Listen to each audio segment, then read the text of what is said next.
Hey, let's get away to a beautiful location for a destination retreat that will transform your relationship. This opportunity is unlike anything you've done before. 2 days with Brad will give your relationship the boost it needs. Then enjoy the beautiful scenery. Go to healingbrokentrust.com for more information. Do it soon because time is limited. Are you wanting to heal your relationship? Or maybe you're not sure, but you'd like to explore the idea, and that's led you to this podcast. I'm Morgan Robinson, and my husband Brad is an international affair recovery expert. Together, we founded Marriage Solutions, a multi-location group marriage counseling private practice devoted exclusively to helping couples heal and rebuild their relationship to stronger than ever before. In fact, we're the best reviewed couples therapists in the Midwest. Check us out at mymarriagecheckup.com. They see that negative cycle of avoidance, of emotional distance, or fighting or arguing, the pattern that they've had for years, that emotional rut that they've got into. That is more of a deterrent than the affair partner. So they're really trying to move away from pain towards pleasure instead of really totally towards pleasure. It's really away from the pain because they don't know how to connect and have that relationship they really want. Hello and welcome to Healing Broken Trust Podcast. I'm Morgan Robinson. And I'm Brad Robinson. And welcome to today's show. First, we're going to talk about the kind of relationship the betrayer has with the affair partner, what's going on in the mind of the betrayer during the affair. And then we're going to talk about what keeps them from recommitting or reinvesting back into their marriage. So, Brad, why don't we talk about the typical affair relationship? What does the typical affair relationship look like?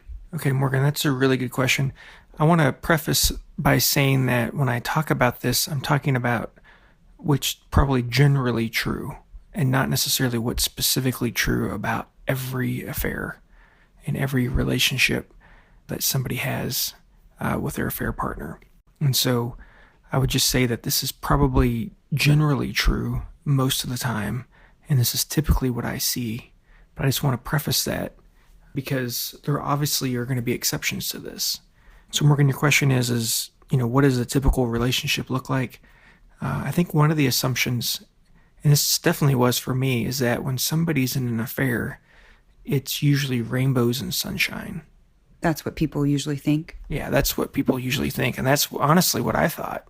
Like when someone's in an affair, it's a fantasy. There are people who feel that and experience that, but I wouldn't say that's probably true for a very large portion. It's not like going to Disneyland or Disney World and having a time of your life and you just love it and you're riveted by it. So it's not always limerence. No, it's not always limerence. And it's definitely not something that is definitely rainbows and sunshine. I remember the first time I heard somebody describe how much fighting they had with their affair partner. I just was shocked by it. I couldn't believe it. That they would even stay with that person. Yeah. There was a lot of fighting, and I don't remember all the particulars, but that's the one thing that stood out to me. I was like, wow, there's a lot of fighting. Huh. I was just shocked by that. And so that's kind of and it turns out, as I've learned more over the years about this, that's, in some ways, that's kind of common. It's not always the case, but it's pretty common. The fighting and the arguing and all of that is common. Yeah, like in the beginning of an affair, obviously, you're gonna feel good, you're gonna feel wanted. That person's gonna make you feel good, and that sort of thing.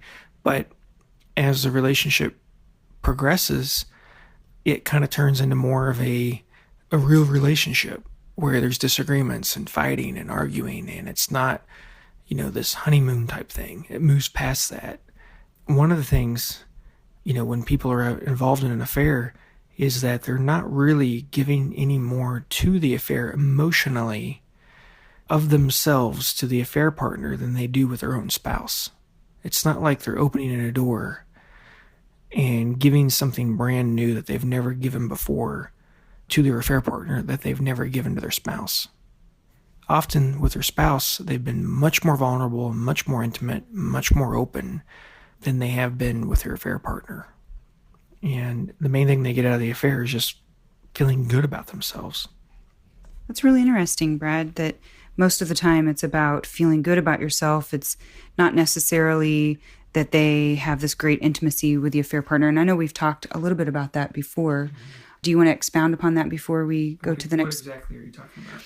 What I'm talking about there is really that they're not necessarily giving more to the affair partner than they are to their spouse. We've talked about, previously, that the relationship is not rainbows and sunshine, that it's not, this always limerence full of love or whatever and happiness. And it sounds like to me that typically people, when they get found out or when they try to turn the relationship when they bring the relationship out into the spotlight and it's found out, I imagine a lot of the mystical parts, or what's a good word? The parts of the relationship that were secret and kind of exciting sort of dissipate because they've been found out. It's not as fun anymore. Mm-hmm. Yeah. Do you agree? Yeah, I would agree with that. So what's going on in the affair that keeps them kind of there? Then if they're fighting and all of that, what keeps them with the affair partner? Well, that's a great question. I wouldn't necessarily say, there's the limerence factor that we've talked about before. And in limerence, I'm not going to go into all depth of limerence, but I'll just define it. Limerence is basically this feeling of infatuation or love sickness or romantic love that people feel often in the beginning of a relationship. That could keep people in with the affair partner. Typically, when somebody experiences that, they kind of feel like, man, I missed the mark. I married the wrong person. This is my soulmate. I didn't feel this with my spouse when we got married. We had more of a companionship love. And we've talked about that previously. What keeps them from going back into their marriage? Honestly, it's really going to be their own beef or problems with that relationship. It's not like I'm leaving you for someone else. Often what people say when they're in an affair and they're unsure about recommitting back to the marriage, they say, I'm not necessarily going to go leave you to be with that other person. The affair partner? Yeah, the affair partner. I might just, if we don't work out, I'm probably going to end up on my own. It's not that I'm necessarily wanting to go be with the affair partner. It's, I have problems with us and how we've been and how we've communicated and my own hurts and my own experiences with us. And so I'm not sure if I want to be with either one of you. And maybe just relationships in general, maybe they felt jaded or hurt by relationships and they've sort of become kind of numb to the idea of connecting. That might be one thing. Another might be, I've heard people say this to you, the affair partner needs me, so it's hard to just abandon them. So maybe that's one thing that keeps them with the affair. But how about we move to the next question? Sure. What kind of relationship does the betrayer have with the affair partner? We've talked a little bit about that, but do you want to expound upon it? Yeah, Morgan, I would just say that they're really not typically planning on being with each other. Oftentimes when someone's involved in an affair, obviously there's going to be people who are having an affair where they're actually planning on it, but generally when there's an affair, that's not the case. They're not really wanting to do that. And there's a percentage of people who do want that. And I would say it's probably a smaller percentage. The majority of folks, I would say, they would prefer to stay married. They actually still care deeply about their spouse and their marriage. They just don't see an opportunity to have that, again, have a deeper bond with their spouse. They don't know how to get there. And we'll get to that in a little bit. But typically the average affair relationship, they're not actually even planning on being with each other. They like how that person makes them feel. That person makes them feel good. Or they make them feel wanted or desired.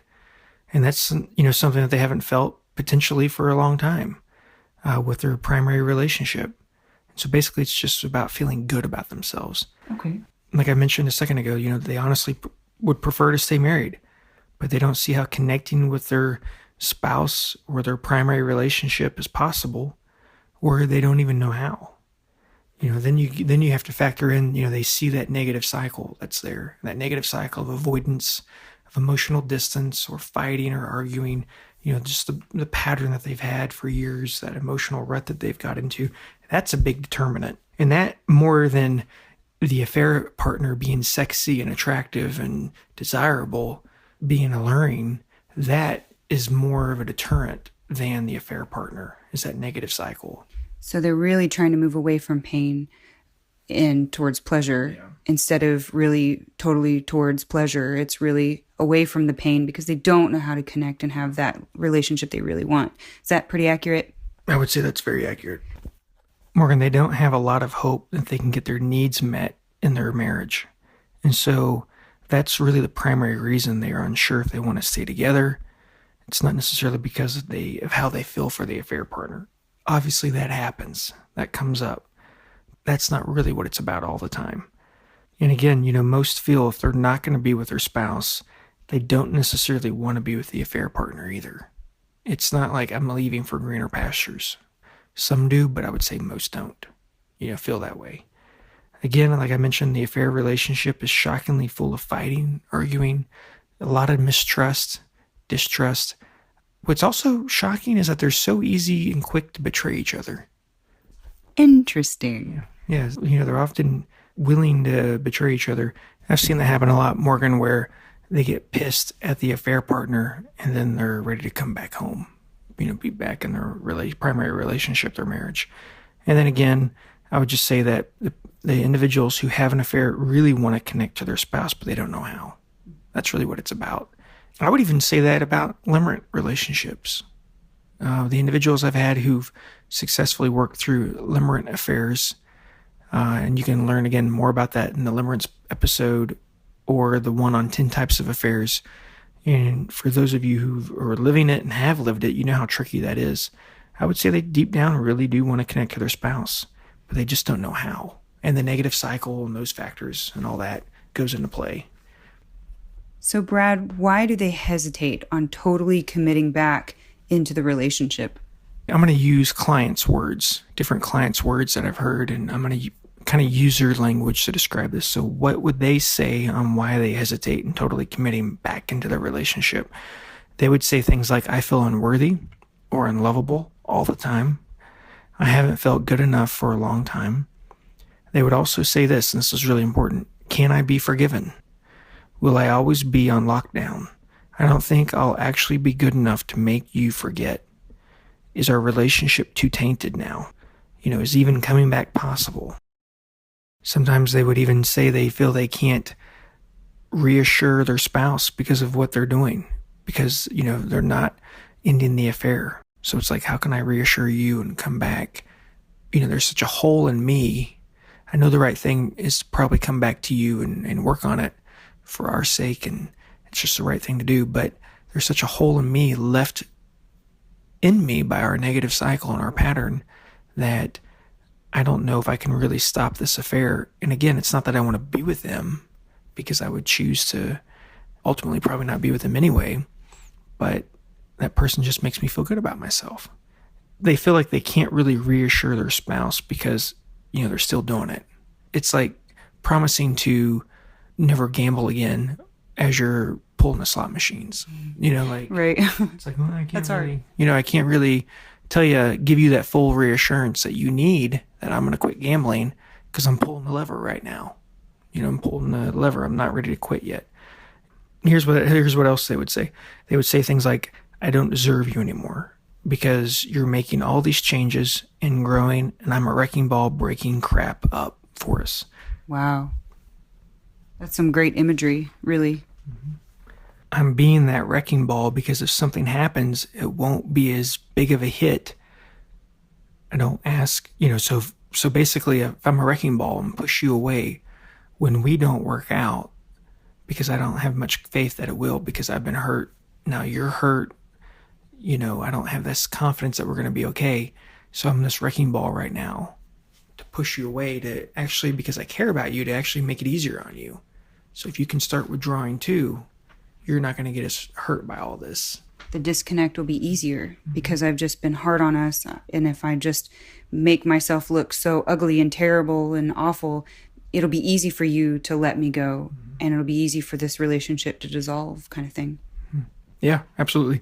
Another thing I often hear people say is, I don't ask for, their help because it's not right for me to ask or expect receiving that help because of what I'm doing.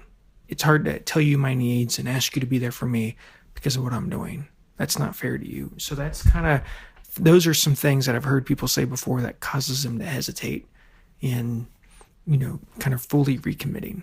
That last one sounds like a lot of guilt and shame. It's like, I can't ask for wants and needs because I'm so terrible. Oh, yeah. That's how they feel. Well, and here's the thing, to successfully recover from an affair, it cannot be, okay, I did this, I hurt you, I betrayed you. now I've got to spend the next X number of time, years, months, whatever, kissing your butt, making it up to you. That just does not work long term. Like that, sometimes people talk about that. I've heard other people talk about it. It just doesn't work because, at the end of the day, it's got to be about both people being able to depend on each other emotionally.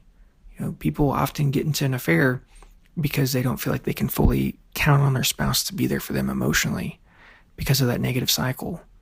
If you don't have that confidence that your spouse will be there for you, it's just hard to really be vulnerable and let them in your inner world and count on each other. And so you have to have both people there for each other emotionally.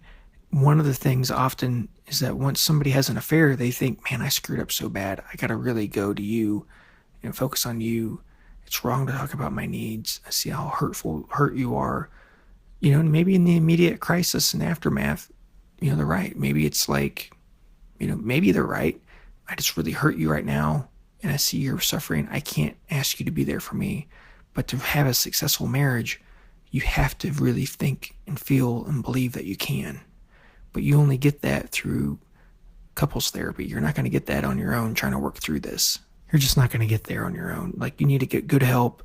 You need somebody who does emotionally focused couples therapy, who's got training in that, certification in that. You want to go with the best because right now your marriage needs that. We're available. Okay, so we're coming to the end of our time today, but what do they feel will happen if they stay with their spouse? Because that's another question that we have. Sure, yeah. What they think if we stay together, this is what they're thinking is going to happen. They're thinking in their head, like, is my spouse going to make me pay for this? Forever and ever. Forever. Is this just going to be a part of their ammo that they have? Because they've used ammo before. Is this going to be new ammo? They're going to say things like, it feels like I'm just going to have to prove myself to you. And that puts me back where I was in the first place before all this stuff happened. Like, you didn't really trust me before. I didn't do anything wrong back then, but we weren't really connecting and feeling close. And so you were always kind of critical of me or upset with me. So it feels like I'm just going to have to prove myself to you. And that puts me back where I was in the first place. They'll often say things like, if our marriage isn't strong, will I have to go to someone else again to get my emotional needs met? So if we don't repair and patch up what was going on and make us stronger than we were before, am I going to do this again? And I don't want to do this again. So Brad, at this point, how do they feel about their spouse? Morgan, often what I hear is that they'll say things like, at the end of the day, in spite of all of our problems that we've had in our relationship, you are a good person. And there is love there for their spouse. And there is care for their spouse. Sometimes they'll push their spouse away again. Like we talked about the wrecking ball, they'll push their spouse away during the affair so that their spouse won't get hurt, so that they can try to have a cleaner conscience. Like if I push you away, if I start arguments, if I start fights, we're arguing and fighting, then I can use that as justification to go have an affair. But at the end of the day, they really do believe their spouse is a good person. That deep down they know their spouse is a good person. They know their spouse isn't evil. That's how most people, I would say, in a word to summarize it, that's what I would say most people, how they view their spouse. And again, sometimes they'll try to push their spouse away while they're having an affair so that when it gets discovered, if it does, it'll be an easier impact on their spouse. And then others will be kind of loving, and that's their way of trying to clean up their guilty conscience.